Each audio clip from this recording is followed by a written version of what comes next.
Hello students, कैसे हैं आप सभी लोग बच्चों। तो बच्चों डिफरेंशियल इक्वेशन का आज हम सेशन 2 लेने वाले हैं। इससे पहले सेशन 1 में हम लोगों ने क्या क्या चीजें कवर अप कर ली हैं, चलिए मैं आपको बता देता हूं और फिर इसके बाद सेशन 2 में आज हमारा क्या टारगेट है ये भी मैं आपको बताता हूं बच्चों। तो जैसा कि अब आप यहाँ पर देख सकते हैं, इस चैप्टर के जो भी कंटेंट्स हैं वो आपके सामने विजिबल हैं। यहाँ पे हम लोगों ने ये सीख लिया है कि डिफरेंशियल इक्वेशन क्या होता है, डिफरेंशियल इक्वेशन का ऑर्डर एंड डिग्री, इससे हमारा क्या मतलब है। हमने कुछ एग्जांपल्स भी किए हैं, बहुत सारे हमने क्वेश्चंस किए। फिर उसके बाद सेकंड नंबर पे आपको दिख रहा है फॉर्मेशन ऑफ डिफरेंशियल इक्वेशन, यानी किसी भी गिवन फैमिली ऑफ कर्व्स के लिए अगर मुझे डिफरेंशियल इक्वेशन बनाना है तो वो हम कैसे बनाते हैं। हमने ये सब चीजें ऑलरेडी कर ली हैं सेशन नंबर 1 में, जैसा कि स्क्रीन पे आपको दिख रहा है बच्चों। ठीक है, अब आ गया आपका अगला सेशन यानी सेशन नंबर 2, जहां पर थर्ड नंबर के टॉपिक हम करने वाले हैं, यानी solution of the differential equation. अब इसका मतलब क्या है, देखिए जैसे आप लोगों ने प्रीवियस क्लासेस में क्वाड्रेटिक इक्वेशंस के सॉल्यूशन किए हैं ना, हमने ट्रिग्नोमेट्रिकल इक्वेशंस के भी सॉल्यूशन किए हैं, और तो और 12th क्लास में हम लोगों ने इनवर्स ट्रिग्नोमेट्रिकल इक्वेशंस के भी सॉल्यूशन किए हैं। इनवर्स ट्रिग्नोमेट्री वाले चैप्टर में, याद है आपको, chapter number 2 inverse trigonometric function वाले चैप्टर में। तो अभी हम लोगों ने डिफरेंशियल इक्वेशन बनाना सीख लिया है, डिफरेंशियल इक्वेशन क्या होता है हमने ये भी सीख लिया है, ठीक है ना। तो अब जब ये इक्वेशन ही है, भले ही डिफरेंशियल इक्वेशन हो, तो इसको सॉल्व करना भी सीखना होगा, है कि नहीं। तो अब डिफरेंशियल इक्वेशन का सॉल्यूशन करने के क्या क्या तरीके हैं हमारे पास, वो हमें आज की क्लास में देखना है। तो सबसे पहले आपका है जनरल डिफरेंशियल इक्वेशन, उसका हम किस तरीके से सॉल्यूशन करेंगे, जैसा कि ब्रैकेट में यहां पर आपको लिखा हुआ दिख रहा है वेरिएबल सेपरेबल मेथड, यहां पर देखिए आप लोग, ठीक है। फिर उसके बाद हम अगली क्लासेस में सेशन नंबर 3 में ये देखेंगे कि होमोजेनियस डिफरेंशियल इक्वेशन क्या होते हैं, उनका सॉल्यूशन हम किस तरीके से करेंगे।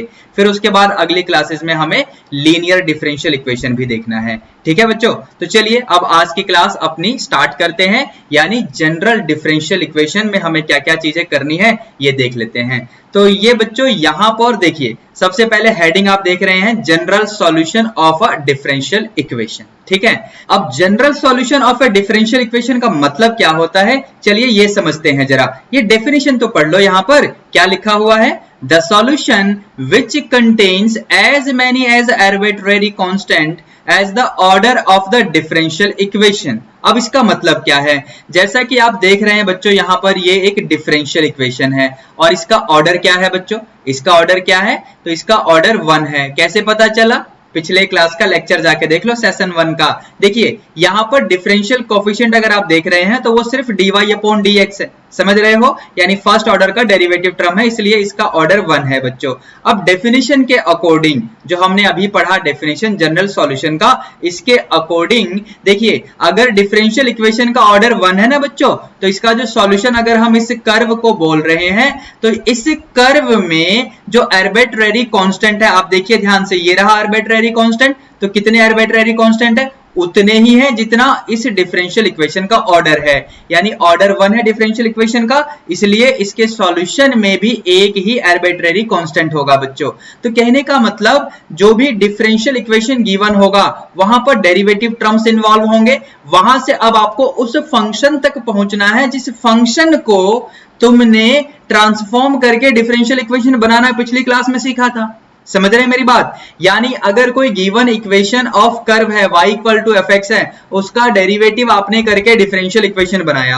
अभी क्या है कि डिफरेंशियल इक्वेशन अगर आपको गिवन है dy/dx वाले ऐसे टर्म्स हैं, तो वहां से आपको उस फंक्शन तक पहुंचना है, यानी y=fx तक पहुंचना है बच्चों। तो ये सारा जो प्रोसेस है, this is called solution of the differential equation. अब यहां पर ये जनरल सॉल्यूशन के बारे में हमने सीखा। चलिए मैं आपको और दिखाता हूं यहां पर और क्या चीजें हैं। तो ये देखिए यहां पर ये पर्टिकुलर सॉल्यूशन, अब पर्टिकुलर का मतलब क्या हुआ, जनरल का मतलब क्या होता है, जनरल यानी जो कि जनरलाइज किया जा रहा है, सामान्य रूप से बोला जा रहा है, और पर्टिकुलर का मतलब जो कि एग्जैक्ट है।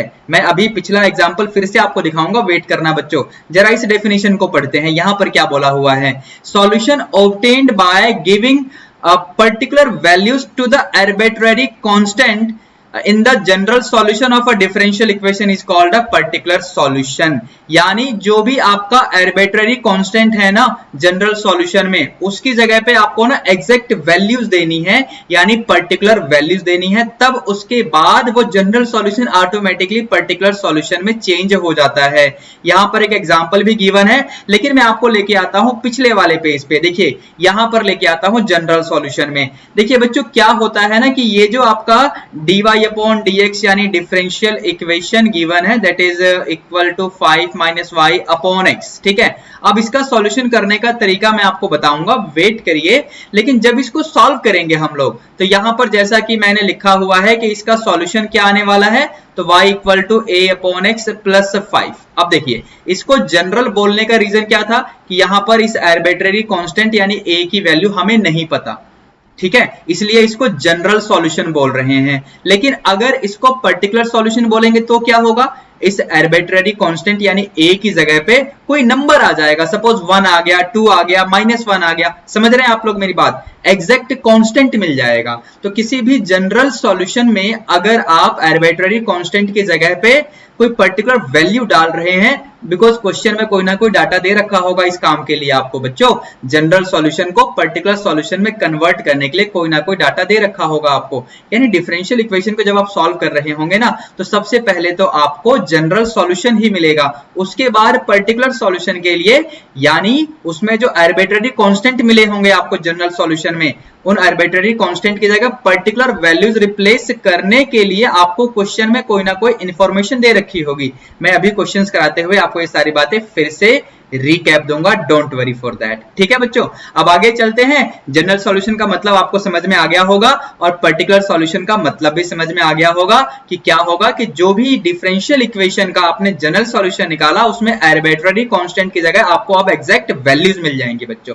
बात समझ आ रही है आप लोगों को? ठीक है, जैसे कि आप यहां पर देख पा रहे हैं बच्चों, एक और एग्जांपल आप देखिए कि y equal to 3 cos x plus 2 sin x is a particular solution of this differential equation.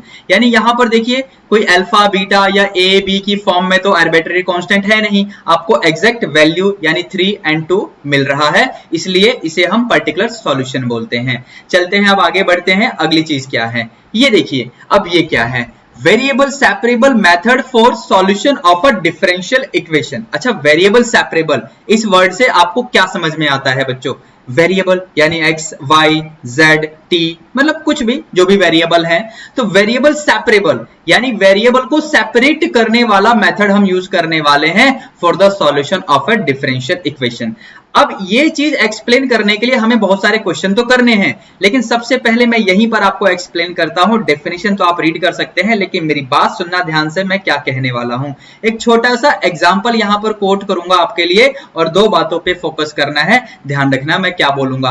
तो सबसे पहले बच्चों मैं एक छोटा सा यहां पर डिफरेंशियल इक्वेशन आप लोगों के लिए लिख देता हूं बच्चों। जैसे ये मेरा एक डिफरेंशियल इक्वेशन है, फर्स्ट ऑर्डर का है, कोई प्रॉब्लम नहीं है क्योंकि dy अपॉन dx यानी फर्स्ट ऑर्डर का डेरिवेटिव है यहाँ पे, इसलिए ये फर्स्ट ऑर्डर का डिफरेंशियल इक्वेशन है बच्चों। अब इसका मुझे सॉल्यूशन करना है by using variable separable method. तो ये मेथड क्या होता है, थोड़ा बहुत तो मैंने बताया कि वेरिएबल को सेपरेट करना होगा, लेकिन ये मेथड काम कैसे करता है, चलिए वही मैं आपको बताने वाला हूं। ध्यान से सुनना। सबसे पहली बात, जो भी डिफरेंशियल इक्वेशन आपको गिवन है उसमें dy एंड dx वाले जो टर्म्स है ना, यानी जो डिफरेंशियल कोएफिशिएंट्स में जो टर्म्स हैं यानी dy है dx है, इनको न्यूमरेटर में कर दो आप।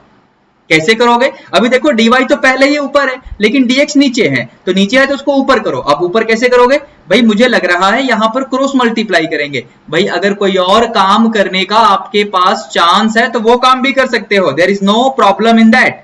जैसे यहां पर तो मुझे लग रहा है कि मैं सिर्फ क्रॉस मल्टीप्लाई करूंगा, तो देखो dx भी ऊपर आ गया, dy भी ऊपर आ गया। तो सबसे पहला काम यह है कि dy एंड dx दोनों को न्यूमरेटर में करो, हो गया इतना काम।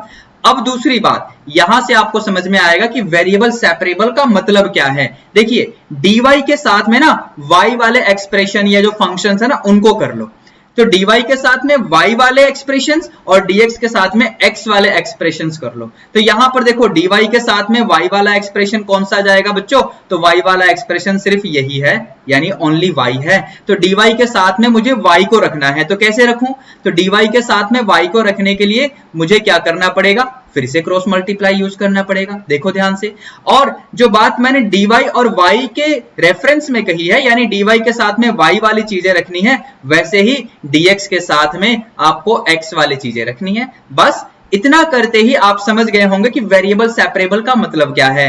यानी सेम टाइप के जो वेरिएबल टर्म्स है ना, जैसे y वाले वेरिएबल टर्म्स हैं उनको dy के साथ रखो और x वाले वेरिएबल टर्म्स हैं उनको dx के साथ रखो। इतना क्लियर है सभी को? ठीक है। अब इसके बाद इसको सॉल्व कैसे करते हैं ये हमें सीखना है। लेकिन एक बात सुनना ध्यान से, मैं यहीं से आपको बताना शुरू करूंगा। देखिए बच्चों, क्या होता है कि अगर y equal to f x given है, यानी किसी कर्व्स का फैमिली को रिप्रेजेंट करने वाला इक्वेशन गिवन है, ठीक है, यानी y equal to f x से डिफरेंशियल इक्वेशन कैसे बनाते थे आप? कैलकुलस का कौन सा मेथड यूज करते थे आप डेरिवेटिव करते थे। y equal to f x से डिफरेंशियल इक्वेशन बनाना है तो आप डेरिवेटिव करते थे बच्चों। अब क्या होगा, अब डिफरेंशियल इक्वेशन का सॉल्यूशन करके, यानी dy upon dx equal to something अगर दे रखा है, वहां से आपको y equal to f x तक जाना है, वापस लौटना है। तो डेरिवेटिव टर्म से अगर मुझे कर्व तक पहुंचना है, y equal to f x तक पहुंचना है, तो कैसे पहुंचेंगे? कैलकुलस का कौन सा टेक्निक यूज करेंगे आप लोग? बिल्कुल सही बात, इंटीग्रेशन यूज करेंगे। तो यहां से इंटीग्रेशन का रोल शुरू होता है आपके डिफरेंशियल इक्वेशन वाले चैप्टर में। तो इंटीग्रेशन के लेक्चर बहुत इंपॉर्टेंट है। इनडेफिनिट इंटीग्रेशन हो या डेफिनिट इंटीग्रेशन हो, बहुत सारे लेक्चर पड़े हुए हैं हमारे चैनल पे। मैंने पूरे कितने सेशन लिए थे आपको याद है? कितने क्वेश्चन कराए हैं मैंने पूरे डेफिनिट इंटीग्रल या इनडेफिनिट इंटीग्रल में? कुछ याद है आपको? अगर आपने नहीं देखा है बच्चों तो जाके सारे सेशंस देखिए, कंसेप्ट प्लस क्वेश्चन सब कुछ मिलेगा आपको। अब चलते हैं, आगे बढ़ते हैं अपने डिफरेंशियल इक्वेशन वाले चैप्टर में, जहां पर हम लोग बहुत सारे न्यूमेरिकल्स लेने वाले हैं बच्चों। तो ये रहा पहला क्वेश्चन आप लोगों के लिए आज की क्लास का। लेकिन डिफरेंशियल इक्वेशन चैप्टर का कौन सा क्वेश्चन है ये? तो पिछले सेशन यानी सेशन 1 में हमने 30 क्वेश्चन किए थे, तो ये 31st क्वेश्चन है। क्या करना है? ऊपर हेडिंग लिखा हुआ है, ध्यान से पढ़िए। Find the general solution of the following differential equation. Total 10 question यहां पर मिलने वाले हैं आपको 31 से लेकर 40 तक, जहां पर आपको जनरल सॉल्यूशन फाइंड करना है। तो चलिए शुरू हो जाते हैं। वेरिएबल सेपरेबल का मतलब क्या होता है, ध्यान रखना, ठीक है। अब देखिए, मैंने आपको क्या एक्सप्लेन किया था अभी थोड़ी देर पहले, वेरिएबल सेपरेबल मेथड का मतलब समझाते हुए कि dy और dx दोनों को न्यूमरेटर में रखो, dy के साथ में y वाले टर्म्स रखो, dx के साथ में x वाले टर्म्स रखो। याद आया आपको ये सारी बातें? ठीक है ना। तो चलिए ये काम शुरू करते हैं। यहां पर देखना ध्यान से मैं कैसे करूंगा। पहला क्वेश्चन है, बहुत ही आराम से कराने वाला हूं, डोंट वरी फॉर दैट। देखिए मैंने जानबूझ के साइड चेंज किया है यहाँ पे, जबकि अगर साइड चेंज ना करें तो भी हो जाएगा। कैसे होगा आने वाले क्वेश्चंस में ये बातें भी बताऊंगा, डोंट वरी फॉर दैट। ये देखिए बच्चों, dy upon 1 plus cos y, समझ आया आप लोगों को? ठीक है, is equal to minus dx upon 1 minus cos x। मैंने सिर्फ क्रॉस मल्टीप्लाई किया है बच्चों। dy के साथ में y वाले टर्म्स, dx के साथ में x वाले टर्म्स आ गए हैं। dy और dx दोनों न्यूमरेटर में आ चुके हैं, आप ध्यान से देख सकते हैं। अब यहां से मुझे इंटीग्रेशन शुरू करना है, तो ये रहा इंटीग्रेशन का ऑपरेटर मैंने लगा दिया, ये देखिए। ठीक है बच्चों, अब यहां से इंटीग्रेशन कैसे करेंगे? तो इंडेफिनिट इंटीग्रेशन की टेक्निक्स आपके काम आएंगे बच्चों। तो कैसे करना है बच्चों? यहां पर ट्रिग्नोमेट्री वाले फॉर्मूले लगेंगे, सिंपल से हैं। 1 प्लस कॉस ए, फॉर्मूला याद आया? 1 प्लस कॉस ए क्या हुआ? सो 2 कॉस स्क्वायर एंगल का हाफ होता है बच्चों, समझ रहे हैं? ऐसे इधर आ जाओ तो ये आपका होगा dx अपॉन 2 साइन स्क्वायर, और एंगल में x था वहां पे तो x/2 हो जाएगा। ठीक है बच्चों, इज दैट क्लियर? अब इसके बाद हम लोग क्या करने वाले हैं बच्चों, यहां से यहां टॉप में आ जाते हैं। डिनोमिनेटर में ये 2 जो है यानी 1/2 और यहां पर 1/2 कैंसिल कर दो। ये नीचे आपका कॉस स्क्वायर दिख रहा है ना, इसको ऊपर लेके चलो, तो कॉस स्क्वायर ऊपर जाएगा तो क्या बनेगा? तो सीकेंट स्क्वायर बनेगा, और ये y/2 ध्यान रखना। और इधर भी आ जाओ, अपने RHS में भी देखो, तो ये बनेगा आपका कॉसिकेंट स्क्वायर x/2, और ये रहा आपका dx। अब यहां से इंटीग्रेशन, ये तो बच्चों का खेल है। सीकेंट स्क्वायर का इंटीग्रेशन क्या हुआ बच्चों? तो सीकेंट स्क्वायर का इंटीग्रेशन होता है टेंजेंट ऑफ एंगल। अब एंगल यहाँ y/2 है तो y/2 लिखो, लेकिन y/2 लीनियर है, समझ रहे हो? तो y/2 का डेरिवेटिव क्या आएगा? तो 1/2 आएगा। उस 1/2 से इस पूरे एक्सप्रेशन को डिवाइड करेंगे, तो इस पूरे के नीचे 1/2 लगाओगे तो 2 ऊपर चला जाएगा, सिंपल सी बात। ठीक है, अच्छा, कोसिकेंट स्क्वायर x का इंटीग्रेशन क्या होता है? तो माइनस कोटेंजेंट x होता है, समझ रहे हो। लेकिन यहाँ माइनस कोसिकेंट स्क्वायर और एंगल में x की जगह x/2 है, तो क्या होने वाला है, तो प्लस का कोटेंजेंट x/2 आएगा। अगेन एंगल लीनियर है, x/2 लीनियर है, उसका डेरिवेटिव 1/2 आएगा, जिसे डिवाइड करना होगा, तो बेसिकली 2 ऊपर चला जाएगा, समझे। और प्लस में इंटीग्रेशन वाला कांस्टेंट लगा दो इस तरीके से। आगे और सिंप्लीफाई करने का चांस है यहाँ पे, इसलिए मैंने वहां पर इंटीग्रेशन कांस्टेंट जानबूझ के k लिखा है। देखिए मैं क्या करने वाला हूं, it is 10y/2 is equal to cotangent x/2 plus में c। और जरा मुझे बताना मैंने c एक्चुअली में किसकी जगह रखा है। 2 से दोनों तरफ डिवाइड कर दो तो c की वैल्यू k/2 आ रही है, समझ गए आप लोग। तो बस ये आपका रिक्वायर्ड सॉल्यूशन है for the given differential equation, ये रहा आपका सॉल्यूशन। ठीक है बच्चों, बात समझ आ रही है आप लोगों को। इंटीग्रेशन का यूज ध्यान रखना, इसलिए बोल रहा हूं कि इंटीग्रेशन के लेक्चर आपको देखने चाहिए। अगर आपने नहीं देखे हैं तो हमारे इसी चैनल पे है, प्लेलिस्ट का लिंक आपको इस वीडियो के डिस्क्रिप्शन बॉक्स में भी मिल जाएगा, या फिर आप चैनल के होम पेज पे जाके प्लेलिस्ट चेक कर सकते हैं। 1 बाय 1 आपको बहुत सारे वीडियोस मिल जाएंगे। चलिए बच्चों आगे बढ़ते हैं क्वेश्चन नंबर 32 की तरफ। ये रहा क्वेश्चन नंबर 32 हमारे लिए। अब यहाँ पर भी वही काम है, यानी dy और dx को ऊपर रखो, dy के साथ में y वाले टर्म्स करो। चलिए देखते हैं कैसे होगा, बहुत ही आसान काम होने वाला है ये तो। ये हो जाएगा y² प्लस साइन y, ठीक है, इनटू में आपका dy इस तरीके से, और इधर आपका 1 इंटू dx, देखो ऐसे। और बस यहाँ से इंटीग्रेशन, ये तो बस 2-3 लाइनों का क्वेश्चन है मैक्सिमम। अभी y² का इंटीग्रेशन आप सभी को पता है y³/3, राइट। और sin y का माइनस कॉस y आएगा, आगे पॉजिटिव है यानी माइनस का कॉस y ऐसे हो जाएगा, इज इक्वल टू अभी dx का इंटीग्रेशन x आ जाएगा प्लस में c। देखो कहीं आप ये तो नहीं सोच रहे हैं ना बच्चे कि यहाँ LHS में भी इंटीग्रेशन हुआ, RHS में भी इंटीग्रेशन हुआ, लेकिन मैंने कांस्टेंट ऑफ इंटीग्रेशन तो एक ही जगह पे लगाया। आप ये तो नहीं सोच रहे हैं, पिछले क्वेश्चन में भी कहीं ऐसा तो नहीं सोचा आपने। अगर सोचा है तो इसका जवाब भी दे देते हैं आपको। देखिए अगर मान लो आप यहाँ पर लेफ्ट हैंड साइड में कांस्टेंट लिखते हैं सपोज C1, और राइट हैंड साइड में कांस्टेंट लिखते हैं C2, ठीक है। फिर इस C1 को उठा के उधर ले जाओ तो C2 माइनस C1, भाई C1 भी कांस्टेंट C2 भी कांस्टेंट, तो C2 माइनस C1 भी कांस्टेंट, उसको एक नया कांस्टेंट लैम्डा मान लेना आप लोग। समझ रहे हैं मेरी बात। अगर इतना लंबा काम करना है तो दोनों ही तरफ आप कांस्टेंट ऑफ इंटीग्रेशन लगा सकते हो, लेकिन मैं तो आपको इसकी सलाह नहीं दूंगा। तो बस जैसा यहां पर दिख रहा है ये रहा आपका सॉल्यूशन। मन करे तो दोनों तरफ 3 से मल्टीप्लाई कर दो ताकि ये y³ जो है थोड़ा सिंप्लीफाई हो जाए। मन ना करे तो कोई बात नहीं, मन को कंट्रोल में रखो और अगले क्वेश्चन की तरफ बढ़ चलो। ये आ गया अगला क्वेश्चन आप लोगों के लिए। Again a very simple problem, बहुत ही सिंपल क्वेश्चन है। शुरू के क्वेश्चंस ऐसे हैं जिससे आपके कंसेप्ट फाउंडेशन में हेल्प हो। तो देखिए बच्चों यहां से हमें क्या करना है, सिंपली क्रॉस मल्टीप्लाई करते हुए dx को इधर ले आओ। और अगर थोड़े से स्मार्ट हो तो लगे हाथ यहाँ पर, देखो ध्यान से कि 1 minus cos x upon 1 plus cos x, तो ये क्या है, तो x वाले ही तो टर्म्स हैं बच्चों, जिसको सिंप्लीफाई करने का काम बहुत ही आसान है। कैसे, जो फॉर्मूला यूज होगा वो पिछले क्वेश्चंस में भी तो यूज हुआ है, याद है आपको बच्चों।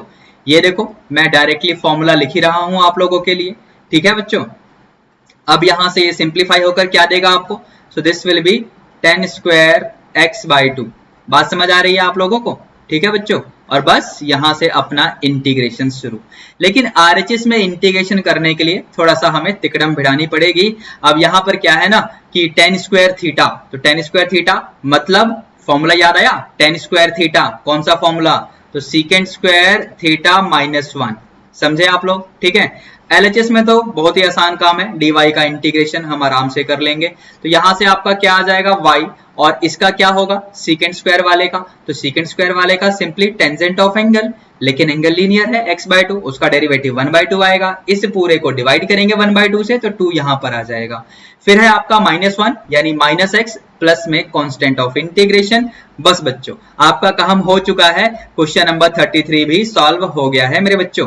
आगे बढ़े अब, चलिए क्वेश्चन नंबर 34 की तरफ। देखिए यहां पर मैं वो काम करने वाला हूं जो मैं अभी क्वेश्चन नंबर 32 में आपको बता रहा था कि डायरेक्टली भी हो जाएगा, थोड़ा समय तो दो, ध्यान से देखना, एनालाइज करना। एक स्टेप यहां पर भी मैं जानबूझ के आपके लिए एक्स्ट्रा लिखूंगा, जबकि ये काम भी आप डायरेक्टली कर सकते थे, इस स्टेप को भी आप स्किप कर सकते थे मेरे बच्चों।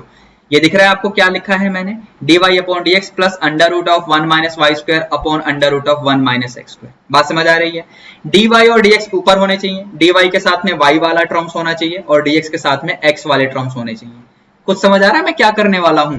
ध्यान से देखना आप लोग, यहीं पर समझ में अगर आपको आ जाए तो मजा आ गया, नहीं आएगा तो कोई बात नहीं, मैं आपको फिर से समझाऊंगा, डोंट वरी।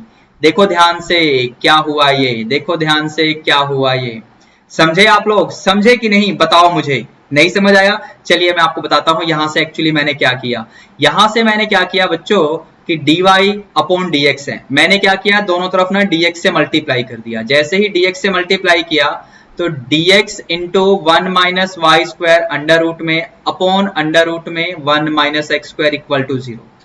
बात समझते रहना, मैंने क्या बोला, मैंने दोनों तरफ dx से मल्टीप्लाई कर दिया। अब इसके बाद क्या करो, दोनों तरफ 1 upon under root 1 minus y square से मल्टीप्लाई करो, या फिर ऐसे बोलो कि under root 1 minus y square से डिवाइड करो। तो जैसे ही आप ये काम करेंगे तो dy upon under root 1 minus y square plus dx upon under root 1 minus x square. एक बात ध्यान से देखना, जो चीज अभी आपको मिला यहाँ पर, ये 2-3 स्टेप एक्स्ट्रा करने के बाद वो हमने डायरेक्टली लिख लिया है।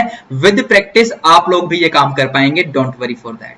ठीक है बच्चों, तो चलते हैं। बस यहां से आपका काम तो आसान हो गया, कैजुअल सा काम है। इंटीग्रेशन कर दो, आरएचएस में मन करे तो जीरो का भी इंटीग्रेशन ले लो। वैसे क्या आता है जीरो का इंटीग्रेशन, बताना मुझे।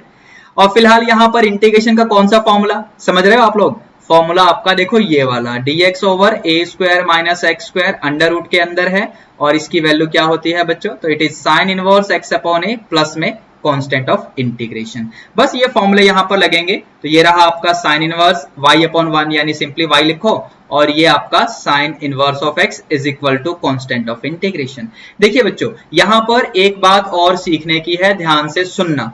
ये जो कांस्टेंट ऑफ इंटीग्रेशन मैंने लिखा, मुझे इससे कोई प्रॉब्लम नहीं है, आपको कोई प्रॉब्लम नहीं है, हमारा आंसर आ चुका है। लेकिन एक बात और जो मैं कह रहा हूं कि ध्यान से आपको सुनना है।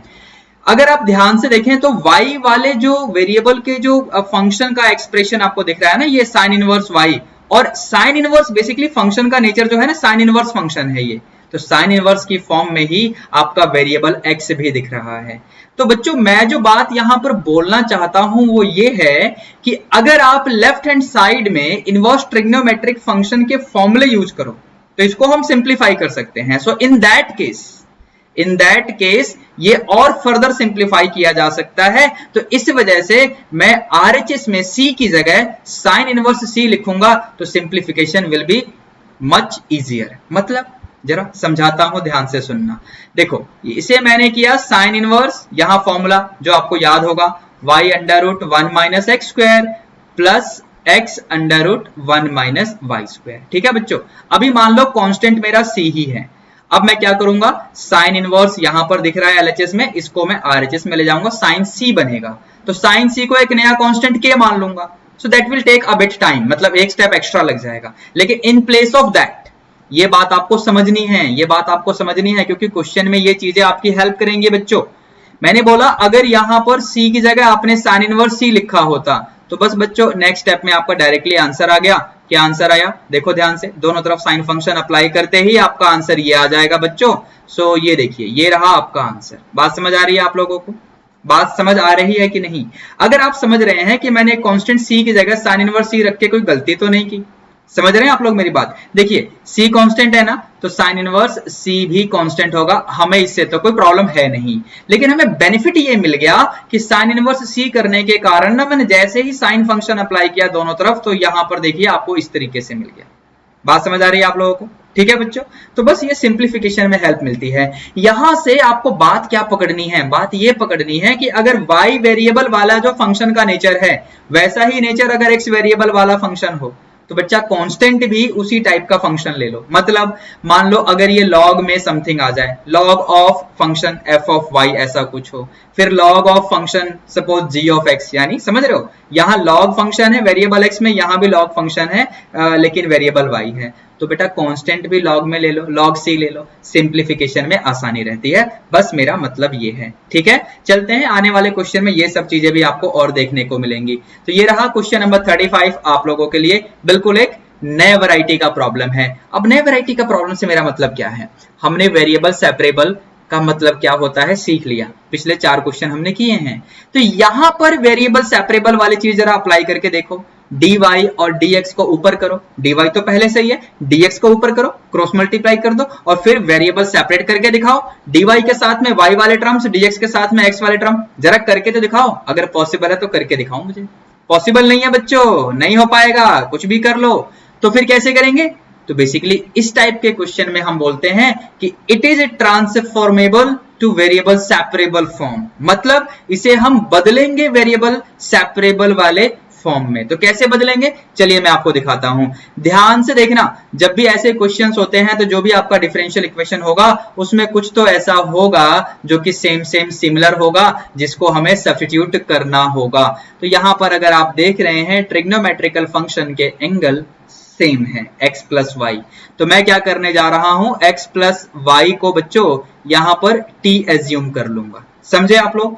यहां से जब मैंने इसको सब्स्टिट्यूट किया तो इंटीग्रेशन में सब्स्टिट्यूशन हम करते थे, क्या करते थे, फिर उसके बाद डेरिवेटिव करते थे। करो डेरिवेटिव, x का 1, y का आपका dy अपॉन dx और ये आपका हो जाएगा dt अपॉन dx बच्चों। ठीक है, यहां से आप बड़े इजीली dy अपॉन dx की वैल्यू निकाल सकते हैं, which is coming as dt upon dx minus 1। ठीक है बच्चों, अब इस वैल्यू को ना अपने डिफरेंशियल इक्वेशन में लेके चलो। So dt upon dx minus 1 is equal to cos x plus y, हमने t मान लिया है बच्चों, ऐसे ही ये आपका साइन t हो जाएगा।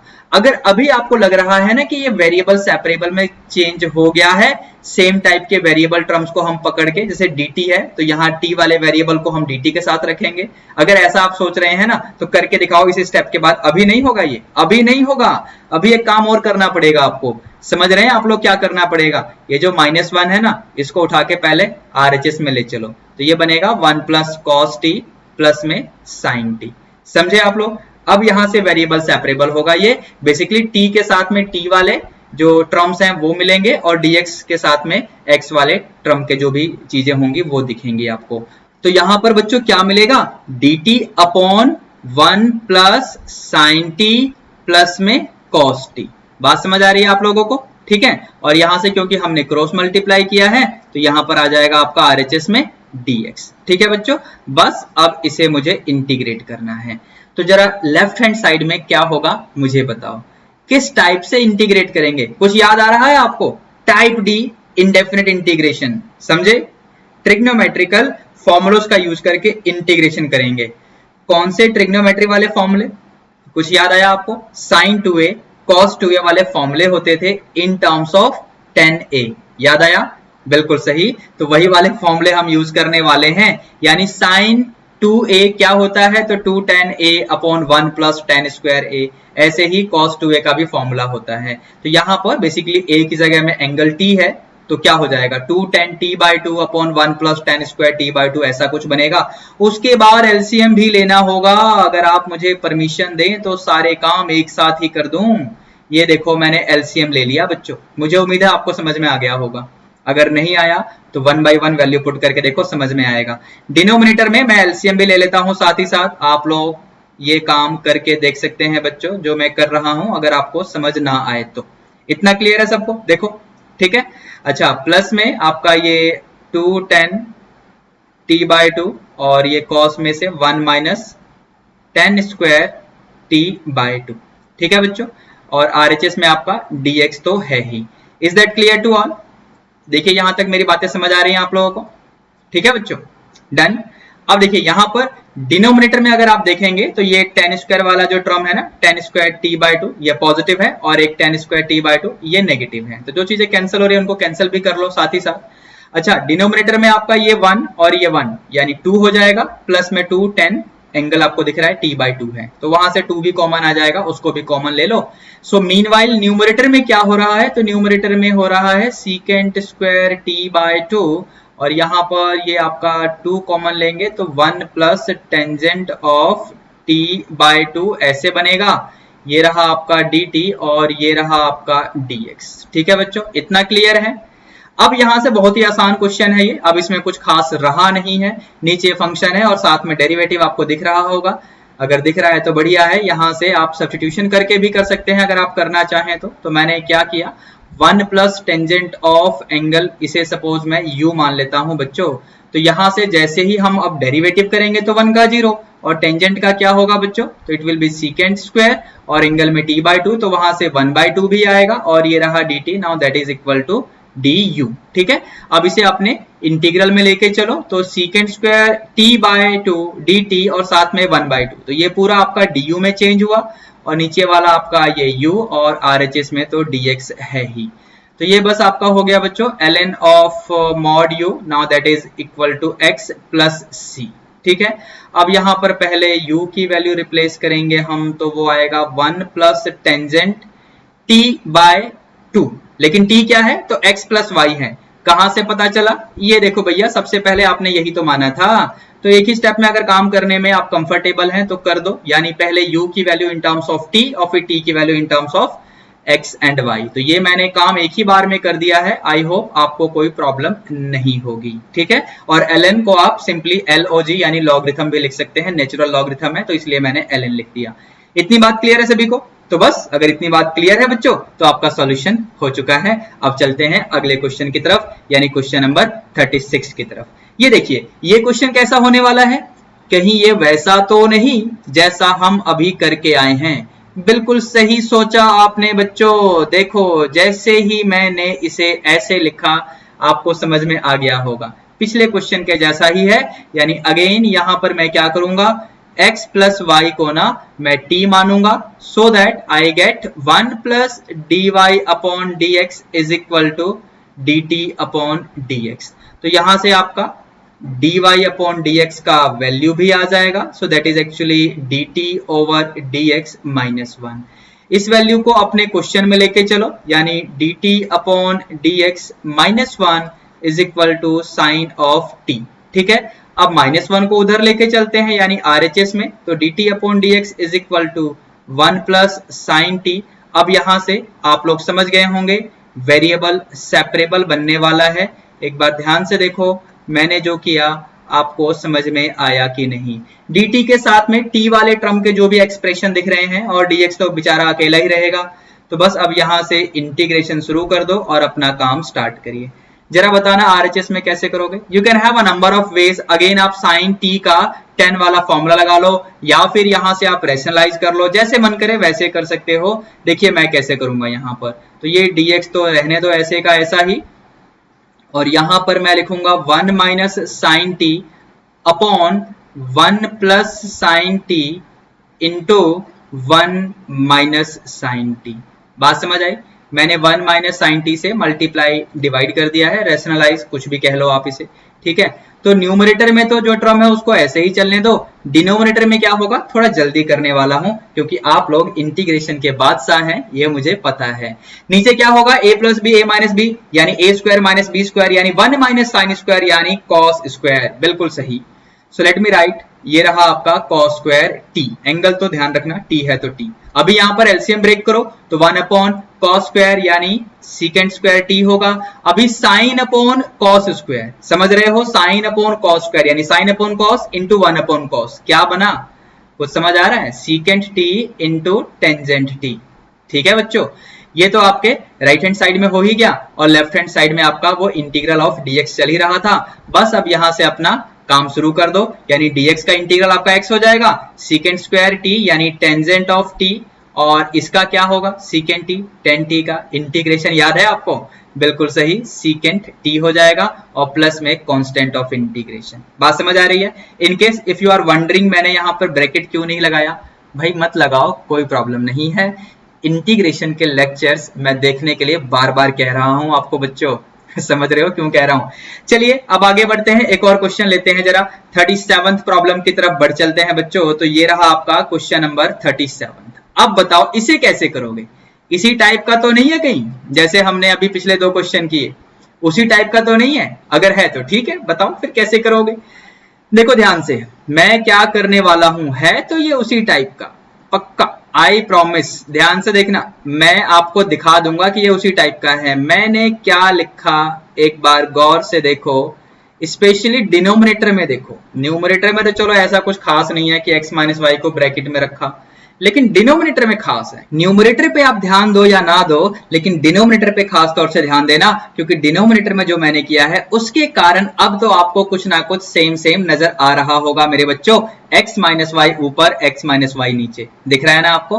तो बस यहां से आप लोग मेरे ख्याल में पिकअप कर चुके होंगे कि मैं क्या करूंगा, मैं x माइनस वाई को अब t मान लूंगा बच्चों, समझे? यानी ये जो क्वेश्चंस हम कर रहे हैं ना अभी, ये बेसिकली ऐसे प्रॉब्लम्स हैं जहां पर हम गिवन डिफरेंशियल इक्वेशन को ट्रांसफॉर्म कर रहे हैं वेरिएबल सेपरेबल मेथड में। डायरेक्टली नहीं हो रहा है ये, मेरी बात पे गौर करना, ठीक है? चलिए अब यहां से अपना वही काम करो, यानी डेरिवेटिव करो। तो x का 1 minus d Y upon D x is equal to d T upon D x, और यहां से अपना d Y upon D x की जो वैल्यू आएगी उसे हम लिख लेते हैं, तो that will be 1 minus D T upon D x बच्चों। अब इसे लेके चलो अपने गिवन क्वेश्चन में, यानी 1 minus D T upon D X, एक बार चेक कर लो, D Y upon D x की वैल्यू डाल दी मैंने। अब आरएचएस में क्या होगा अपने गिवन क्वेश्चन में, x माइनस वाई यानी t, न्यूमरेटर में t प्लस 3 और डिनोमिनेटर में आपका होगा 2t प्लस 5, ठीक है बच्चों? अब यहां से अपना साइड चेंज करते हुए देखते हैं जरा क्या होने वाला है। वेरिएबल सेपरेट तो करना ही है, लेकिन अभी नहीं होगा, वेट करिए। 1 minus t plus 3 upon 2t plus 5, इसका तो हमें अभी सिंप्लीफिकेशन करना पड़ेगा। एक बार आप एलसीएम लेके बताओ क्या आएगा, मैं यहां टॉप में लिख दूंगा। चलो चलो फटाफट एलसीएम लो। 2t plus 5 minus t minus 3, तो 2t माइनस t क्या बना, यानी t, और फिर प्लस 5 माइनस 3 यानी 5 माइनस 3 क्या बना बच्चों, यानी प्लस का 2, ठीक है बच्चों? और नीचे वाला जैसा है वैसा ही चलने दो।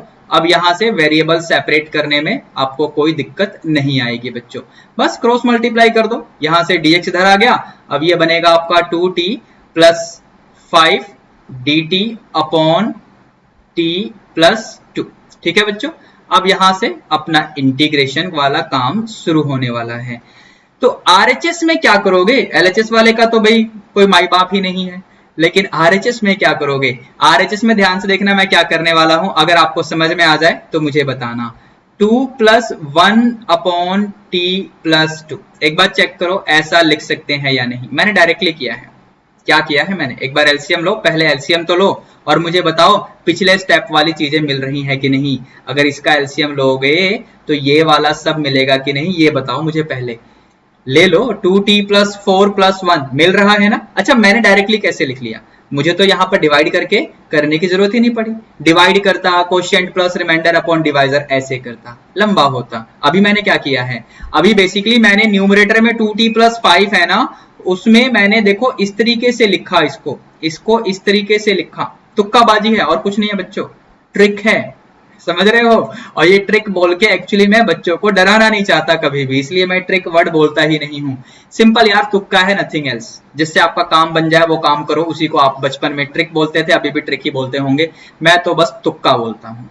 बात समझ रहे हैं आप लोग मेरी? अब यहां से इंटीग्रेशन में काम क्या रह गया, कुछ भी नहीं, तो dx का इंटीग्रेशन शुरू करो, x आ जाएगा, 2 का t के रेस्पेक्ट में 2t आएगा बच्चों, और इसका क्या होगा, this will be ln of t plus 2 plus में कांस्टेंट ऑफ इंटीग्रेशन। अभी t की वैल्यू मुझे पुट करनी होगी, यानी यहां से आपका बनेगा ये 2 times x minus y, t की वैल्यू पुट कर दी मैंने, plus ln of x minus y plus में 2 प्लस में कांस्टेंट ऑफ इंटीग्रेशन।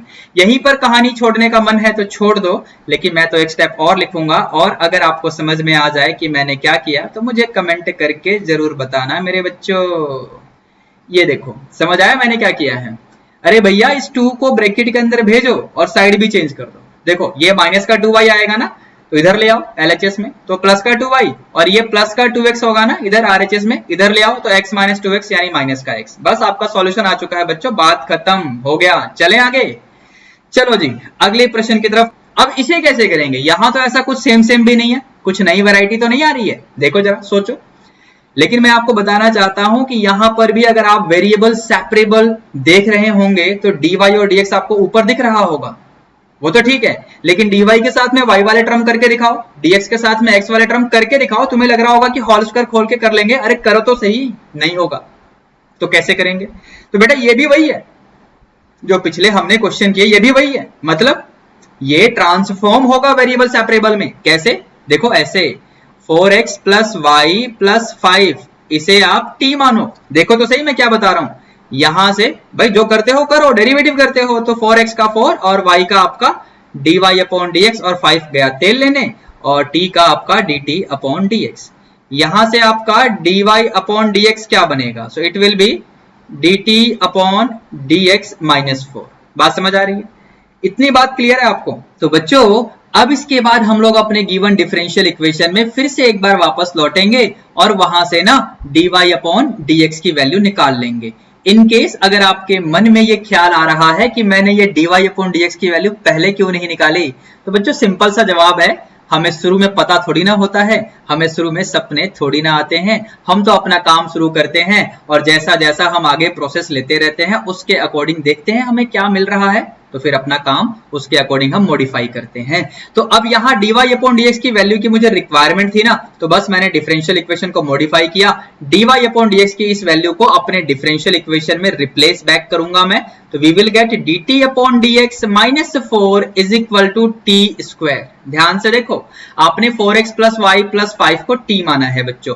अब यहां से बड़े आराम से आगे वाले काम हो जाएंगे, यानी dt upon dx is equal to t square plus 4, और यहां से वेरिएबल सेपरेबल बनने में कुछ खास परेशानी आपको नहीं आने वाली। ये देखो बच्चों, बस dt के साथ में t वाले टर्म्स और dx के साथ में x वाले टर्म्स, बेचारा dx तो अकेला ही घूम रहा है। अब इसका इंटीग्रेशन का फॉर्मूला कौन सा है समझे, 1 अपॉन एक्स स्क्वायर प्लस ए स्क्वायर। क्या होता है इंटीग्रेशन इसका, 1 अपॉन ए टेन इनवर्स एक्स अपॉन ए। यहां पर 1 अपॉन ए मतलब ए स्क्वायर की जगह 4 है इसलिए 1 अपॉन 2, और फिर क्या टेन इनवर्स एक्स अपॉन ए, तो यहां पर एक्स स्क्वायर की जगह टी स्क्वायर है तो एक्स की जगह t. I hope you are getting what I am trying to say. अगर नहीं समझ में आ रहा है तो फॉर्मूला लिख देता हूं वैसे तो यहां पर फिलहाल आपके लिए, लेकिन अगर आप लोग जाके लेक्चर्स देख लेंगे ना इनडेफिनेट इंटीग्रेशन के, डेफिनेट इंटीग्रेशन के, तो आपका ही फायदा होगा बच्चों। देखो ये वाला फॉर्मूला मैं यहां पर अप्लाई कर रहा हूं, इस वाले से कंपेयर करो, ए स्क्वायर की जगह 4 एक्स स्क्वायर की जगह टी स्क्वायर, एक बार चेक करो फॉर्मूला सही से अप्लाई हुआ है या नहीं।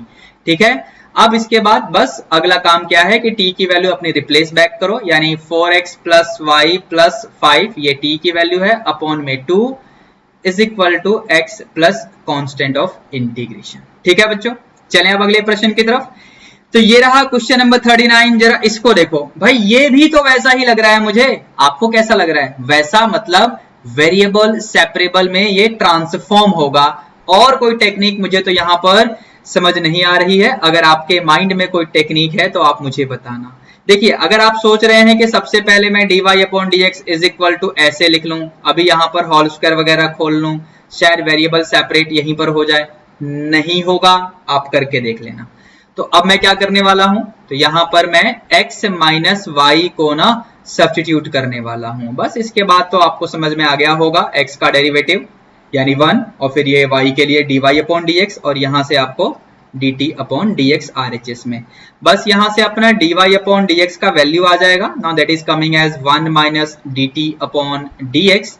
इसको अपने डिफरेंशियल इक्वेशन में ले जाएंगे, देखो इस तरीके से, ठीक है, और ये बनेगा आपका 1 अपॉन टी स्क्वायर। ठीक है, अब यहां से अपना साइड चेंज करेंगे, 1 minus 1 upon t square is equal to dt upon dx। अभी LHS में सिंप्लीफिकेशन होगा, तो ये बनेगा t square minus 1 upon t square is equal to dt upon dx। क्या करोगे बच्चों, क्रॉस मल्टीप्लाई, समझे, और ये t square upon t square minus 1 और ये dt, और ये लगाया ऑपरेटर ऑफ इंटीग्रेशन। यहां पर क्या होगा, यहां पर क्या होगा, ध्यान से देखो, इसे ऐसे लिख सकते हो क्या, अगेन बिना डिवीजन के quotient plus remainder upon divisor लिख दिया। भैया डिग्री सेम है ना, न्यूमरेटर में डिग्री 2 है, t की पावर 2 दिख रहा है, डिनोमिनेटर में भी डिग्री 2 है, आसानी से काम किया जा सकता है, तो कर दिया। एक बार एलसीएम लेके देख लो इस वाले स्टेप में जो मैंने सबसे लास्ट में लिखा, इसमें एलसीएम लेके देखो एक बार, ये वाला मिलना चाहिए, चेक करो एक बार, मिलेगा तो ठीक किया है, वरना थोड़ा सा और सोचेंगे या फिर फाइनली डिवाइड कर लेंगे। लॉन्ग डिवीजन मेथड बहुत लंबा होता है ना, इसलिए उसको अवॉइड कर देता हूं मैं। क्लियर है बच्चों? ठीक है, अब इंटीग्रेशन, तो LHS में dx के लिए आपका क्या बनेगा, x बनेगा, 1 का इंटीग्रेशन t के रेस्पेक्ट में क्या आएगा बच्चों, यानी t आएगा, और इसका क्या बनेगा आपका 1 upon 2a ln of t minus 1 upon t plus 1 modulus में प्लस में कांस्टेंट ऑफ इंटीग्रेशन यानी c। फॉर्मूला समझे, 1 अपॉन एक्स स्क्वायर माइनस ए स्क्वायर यानी 1 upon 2a log of x minus a upon x plus a। समझे बच्चों?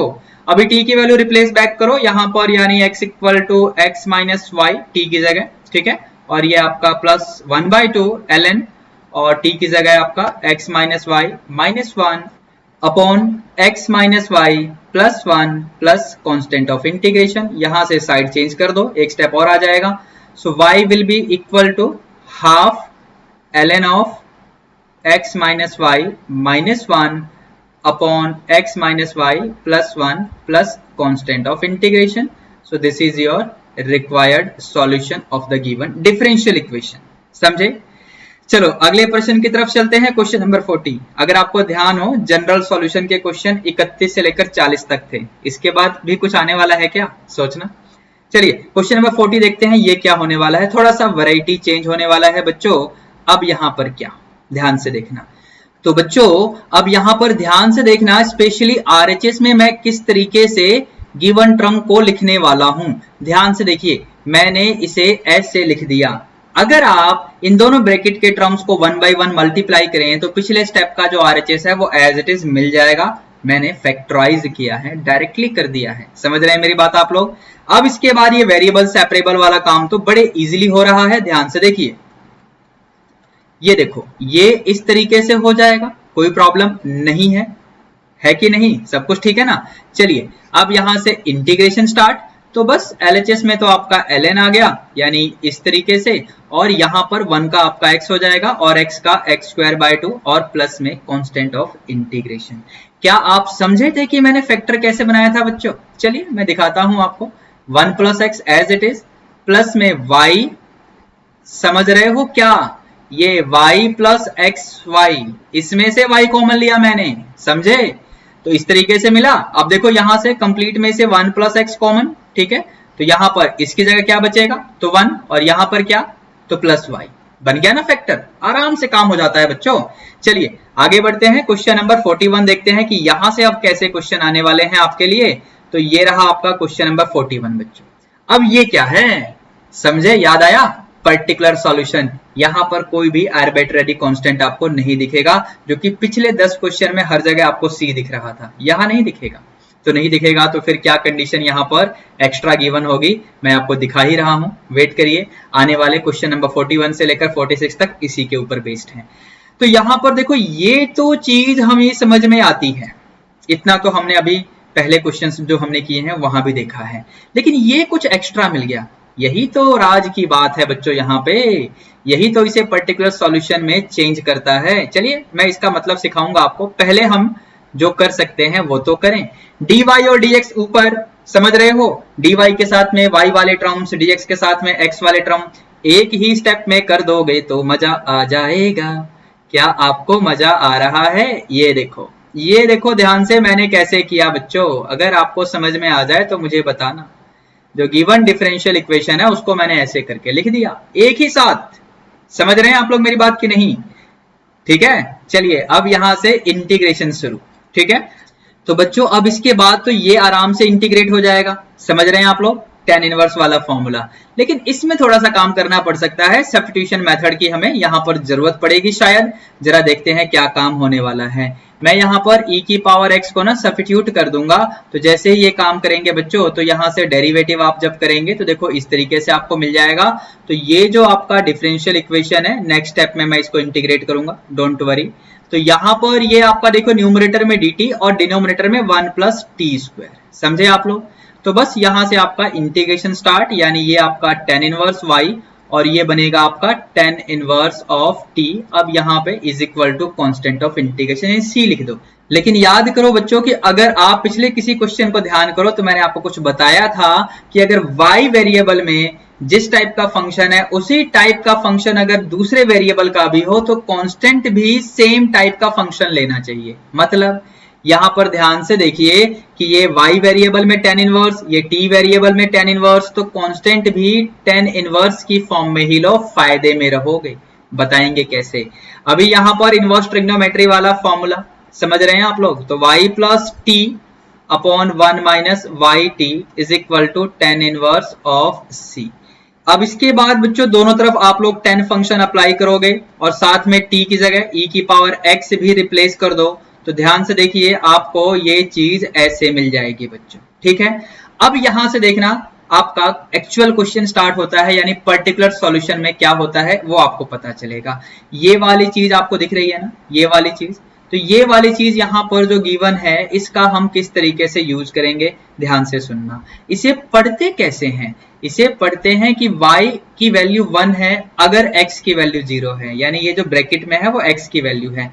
तो इसे ऐसे भी लिखा जा सकता है कि y is 1 when x is 0, ठीक है। तो ये जो कंडीशन हमने अभी क्वेश्चन में से लिखी है ना, इसे अपने इस जनरल सॉल्यूशन में आपको डालना है, इस वाले जनरल सॉल्यूशन में, क्योंकि ये जनरल सॉल्यूशन तो निकाल लिया आपने। अब यहां से पर्टिकुलर सॉल्यूशन तक जाने के लिए आपको आर्बिट्रेरी कांस्टेंट को हटाना है, या उसकी जगह कोई पर्टिकुलर वैल्यू लेकर आनी है इस कंडीशन के अकॉर्डेंस में।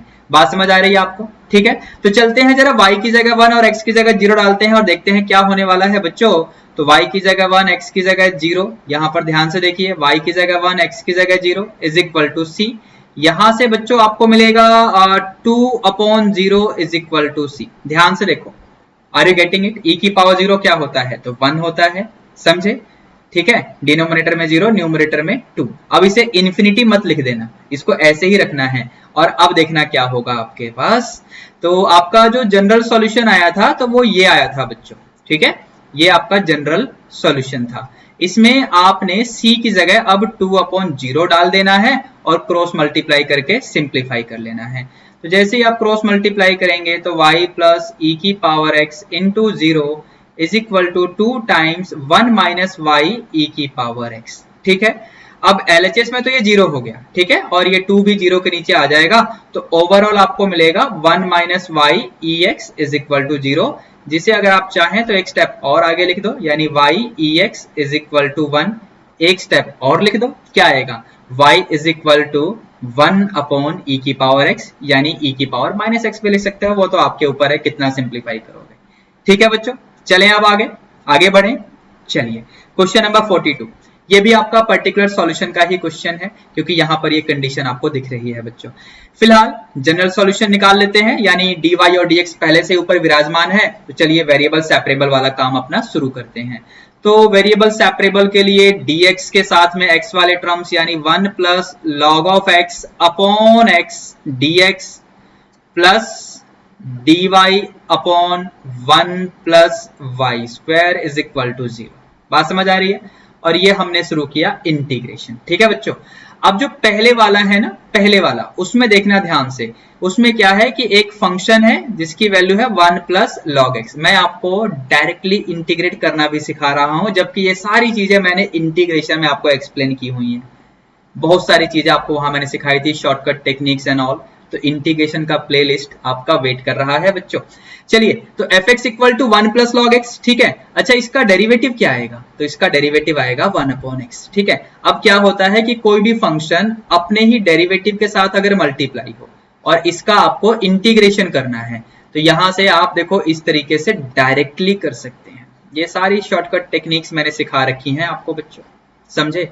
तो ये वाला जो काम मैंने बताया बेसिकली इस वाले इंटीग्रल के लिए, देखो 1 plus log x into 1 upon x, दिख रहा है आपको? समझे कि नहीं? तो बस आपका काम यहां से हो गया 1/2 और फंक्शन का स्क्वायर। तो फंक्शन है 1 प्लस लॉग एक्स, ध्यान से, तो इसका होल स्क्वायर, और ये आपका tan इनवर्स वाला फॉर्मूला सिंपली। और यहां पर कांस्टेंट ऑफ इंटीग्रेशन मुझे c लिखना पड़ेगा। अब क्योंकि क्वेश्चन में कंडीशन है, यानी y इक्वल टू 1 अगर x इक्वल टू 1 हो, तो यहां पर देखिए आप लोग, बात समझ आ रही है? ठीक है, तो अब इस कंडीशन का यूज करके हम लोग यहाँ पे जनरल सॉल्यूशन को पर्टिकुलर सॉल्यूशन में चेंज करेंगे। जहां जहां x है वहां 1 और जहां y है वहां भी 1 डाल दो। तो अपना काम शुरू करो। 1/2 1 प्लस लॉग 1, लॉग 1 0 होता है मेरे बच्चों, और ये tan इनवर्स 1, ये आपका π/4 हो जाएगा, समझे? तो c क्या आ गया आपका? तो ये π/4, tan इनवर्स 1 π/4, और यहां से आपका प्लस का 1/2। तो आपका पर्टिकुलर सॉल्यूशन क्या बना बच्चों? So it will be half, और ये 1 प्लस लॉग एक्स का whole square plus tan inverse y, और c की जगह π/4 प्लस 1/2। ठीक है, ये आपका पर्टिकुलर सॉल्यूशन हो चुका है क्वेश्चन नंबर 42 के लिए। अब आगे चलें, ये लो क्वेश्चन नंबर 43, ये भी पर्टिकुलर सॉल्यूशन का ही है। Again a very simple problem, लेकिन यहाँ एक समस्या और आ गई, हमारे पास दो dx आ गए। अब क्या करें भाई, एक dx तो संभाल लेते, लेकिन दो dx क्या करें, देखना ध्यान से। y dx minus xy dx plus x dy is equal to 0। समझ आ जाए तो बढ़िया, पूछ लेना, ना समझ आए तो y dx मुझे कॉमन दिख रहा है, तो 1 माइनस x ऐसे बचेगा। चेक कर लो बेटा लोग, ठीक है, y dx कॉमन, तो मुझे इस तरीके से ब्रैकेट में चीजें मिल जाएंगी बच्चों। ठीक है, और ये रहा आपका प्लस में x dy, now that is equal to 0। ठीक है बच्चों, इसे लिखेंगे 1 minus x upon x into d x plus d Y upon y is equal to 0। एक बार चेक करिए, इतनी बातें क्लियर हैं सभी को? ठीक है, डायरेक्टली कर दिया 1 माइनस एक्स अपॉन एक्स, मतलब दोनों तरफ x से डिवाइड कर दिया। ठीक है, और फिर दोनों तरफ y से भी डिवाइड कर दिया, या फिर डायरेक्टली ये कहो कि दोनों तरफ x y से डिवाइड किया है। समझ गए या नहीं समझे? चलिए अब यहां से इंटीग्रेशन शुरू, और इंटीग्रेशन करने के लिए बेसिकली मुझे यहाँ पर ना टर्म्स को स्प्लिट करना पड़ेगा। एक बार चेक कर लेना, इसका तो आराम से हो जाता, कोई दिक्कत नहीं है इसमें, एक बार देख लो। ठीक है, चलिए काम शुरू करें। ये आपका ln ऑफ x हो जाएगा, ठीक है, -1 का x के रेस्पेक्ट में ऐसे आ जाएगा माइनस एक्स, और ये आपका ln of y is equal to constant of integration, क्योंकि हमें कंडीशन गिवन है y of 1 is equal to 1, यानी y की जगह 1 अगर x की जगह 1 है तो यहाँ पर जहां जहां y दिख रहा है उसकी जगह 1, और जहां x दिख रहा है उसकी जगह भी 1 आपको पुट करना है। तो ln ऑफ 1 यानी 0 हो जाएगा, -1, और फिर अगेन ln ऑफ 1 यानी 0 हो जाएगा इज इक्वल टू c। तो यहाँ से आपको c की वैल्यू -1 मिल रही है बच्चों। तो बच्चों यहाँ से अपने c की वैल्यू को जनरल सॉल्यूशन में रिप्लेस बैक कर दो, तो ln of mod x plus ln of mod y minus x is equal to c की जगह -1, तो उसको इधर ही ले आओ, तो +1 इज इक्वल टू 0 हो जाएगा। तो ये आपका पर्टिकुलर सॉल्यूशन हो गया इस डिफरेंशियल इक्वेशन का बच्चों। ठीक है, अब आगे चलते हैं, क्वेश्चन नंबर 44 देखते हैं, उसमें क्या करना है हम लोगों को। तो ये रहा आपके लिए क्वेश्चन नंबर 44 बच्चों, ये देखिए। तो अब इसमें क्या करना है, तो इसमें भी सेम कहानी, यानी पर्टिकुलर सॉल्यूशन ही है आपके लिए। ये बहुत ही आसान क्वेश्चन है, dy upon y is equal to sin 2x dx। बस काम शुरू, इंटीग्रेशन शुरू, वेरिएबल सेपरेबल, इजीली समझ रहे हैं आप लोग। तो इसका इंटीग्रेशन आपका ln ऑफ y बना, ठीक है, और इसका आपका क्या हो जाएगा, तो minus cos 2x, angle linear है, उसका डेरिवेटिव 2 आएगा, उससे डिवाइड, प्लस में कांस्टेंट ऑफ इंटीग्रेशन। बात समझ आ रही है सभी को? Is that clear? ठीक है, अभी यहाँ पर कंडीशन क्या है कि y is 1 if x is 0। ठीक है, चलो वैल्यू पुट करो।